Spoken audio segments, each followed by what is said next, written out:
Good morning. Don't you love it when globalist idiots have problems? I do. Right. I have two such stories. The first one is about the German health minister, Lauterbach. I got this story from Red Pill Germany, brilliant channel. This guy Lauterbach, he wants all Germans to have an app on their smartphones with the colors. I talked about this some days ago. Very simple idea. So you want to walk outside, you just look at your smartphone, shows red. Too bad, I have to stay at home. You know, this is what he wants everybody to have. Another thing with this guy is that he had 4 cups of tea, according to himself, and now he tested positive. And then he was at a press conference talking about this app with colors. And he pulled up his own smartphone and showed it to people. You know, this is how it works. And there was a QR code on the screen, on his own phone. And of course people scanned the code. What do you think it showed? It showed that he only had 3 cups. Yeah. All right. The next one is the Pfizer CEO, Burla.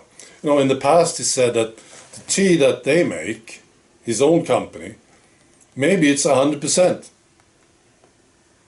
Yeah. And he said he had 4 cups himself, and now he announced he tested positive. He's in isolation, and he's taking that pill from his own company, Paxlovid. What a great name. I'm sure it's fantastic, Paxlovid. So he's taking the pill. Right. I also have a very bad story. This is from France, a suburb of Lyon. Some witnesses saw this man chasing another man on the street, holding a kitchen knife. So the police came over, they came too late, they found one of the men on the ground without a head. Yeah. And then they found the guy still holding the knife, and he was carrying the head, chanting Allahu Akbar.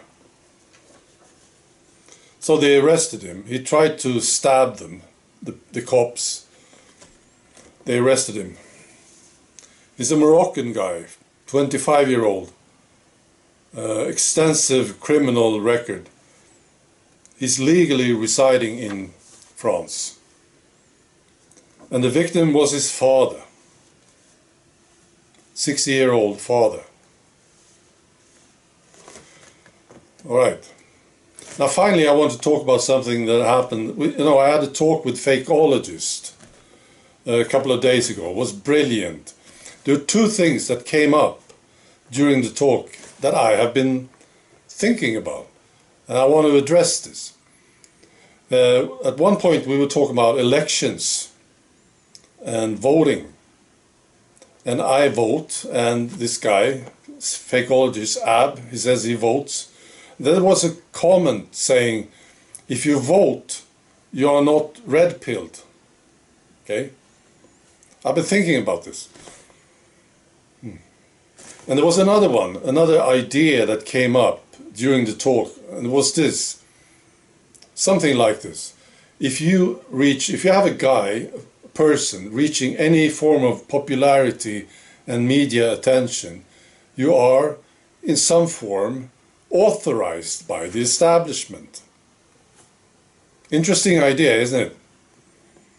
So if anyone reaches popularity or a platform or something, you can't really trust them. They are in some way controlled by the establishment. Interesting. Now I was thinking about this, you see.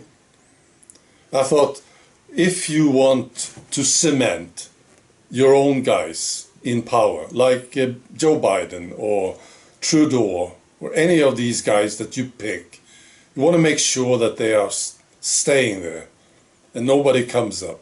what do you do? What would be your strategy? Well, one idea is this.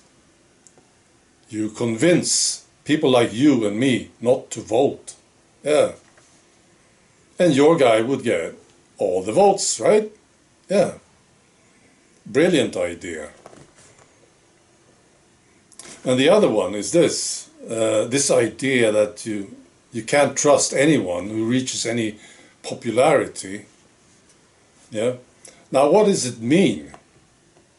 Well, it means that you have been convinced that anyone from you, anyone you like, can't reach any position. Because as soon as they do, they are controlled. Yeah. Beautiful, isn't it? Good strategy. No, we need, of course, to unite. We can't agree with everything that these people think and say, of course not. But we have to support some people, yes. Or we will be just smashed to the ground. There will be nobody there, you know. Some have to lead. We need leaders. Now I was thinking about Nigel Farage. See, he was very, very active. He did some fantastic things. He actually brought Britain out of the EU. Yeah, he did. Now he got a lot of attacks from those people who wanted to leave. Yeah. And I think it made him very tired. And maybe, I think so, this is why he stopped doing politics. You have to be able to support people. You don't have to trust them all, you know, with everything. You can't agree with everything they say. It's impossible. But we need to be united in some way, yes, or we will be smashed to pieces. Right, that was my take on it. What do you think? Be good.